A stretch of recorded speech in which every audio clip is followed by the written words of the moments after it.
Welcome. In the previous two episodes, we understood that suicidal thoughts do not define a person. They are the expression of suffering that, at that moment, seems to have overwhelmed all available resources. Today, I want to talk to you about something equally important: hope. Not as a naive fantasy, but as a human capacity that can be rebuilt. When everything seems to be over, because there are moments when an illness changes life forever, an accident destroys a plan, poverty forces us to survive day by day, a betrayal shatters trust, or the loss of a loved one leaves an immense void, none of these experiences have easy answers.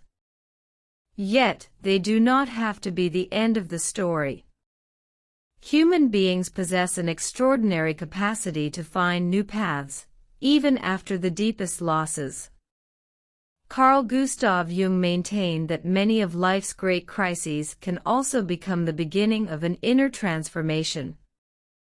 Not because suffering is desirable, but because, when we manage to move through it, we discover aspects of ourselves that previously remained hidden. Sometimes, the question shifts from "why did this happen to me?" to "what can I build now with this experience?" For Ken Wilber, recovery is not merely about alleviating a symptom, it involves integrating all dimensions of the human being: body, mind, emotions, relationships, culture, and consciousness. When one of these dimensions begins to strengthen, the others can also start to reorganize. Taoism teaches that life is made up of cycles. No winter lasts forever. Harmony can return after a period of imbalance, not because reality changes overnight, but because the individual learns to relate to it differently. Strength does not lie in never falling, it lies in rising again while preserving one's humanity. Traditional Chinese medicine understands that health also depends on the daily cultivation of qi, jing, and shen. Sleep better. Breathing calmly. Moving the body.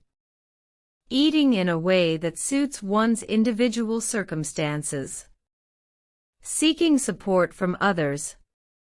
All these actions, however small they may seem, help restore the body's balance. Recovery often begins with modest yet steady steps. Faro therapy.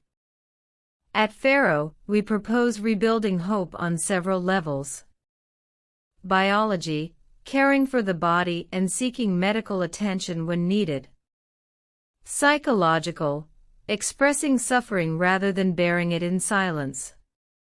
Relational, accepting help and strengthening bonds of trust. Existential, rediscovering what gives meaning to one's life. Spiritual, cultivating awareness, compassion, and inner peace. Asking for help is not a failure, it is an act of courage. And when suffering feels unbearable, doing so can save a life. Humanization.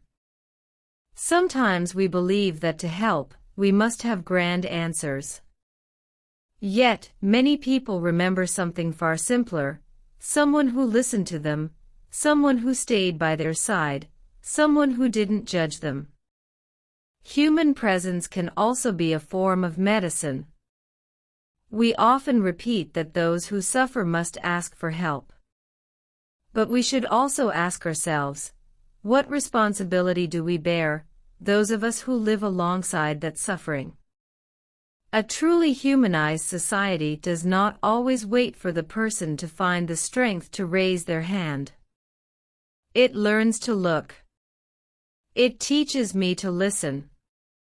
It learns to notice when someone stops smiling, withdraws, loses hope, or ceases to find meaning in life.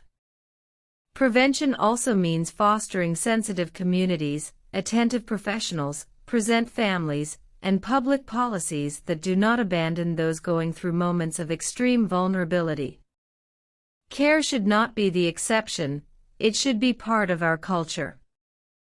A truly human society does not wait for suffering to scream before deciding to listen. Indifference makes us sick, presence heals. Care does not begin with treatment, but with the capacity to be truly present for another person. Remember, suicide prevention does not start when someone asks for help. It starts when society learns not to be indifferent to human suffering, and above all, avoids causing it. Key insight: no one should have to walk the path of suffering alone. Hope does not always appear all at once. Often, it begins when a person discovers there is still someone willing to listen, to walk alongside them, and to believe that their life still holds value. Key quote: as long as there is a possibility of building meaning, there is also a possibility of living with hope again. Subscribe to the channel and learn more on YouTube. Study using the Faro integral method, science with conscience, because in health, knowledge is not neutral, it is vital. Leave a like, comment, and share this video to raise collective awareness.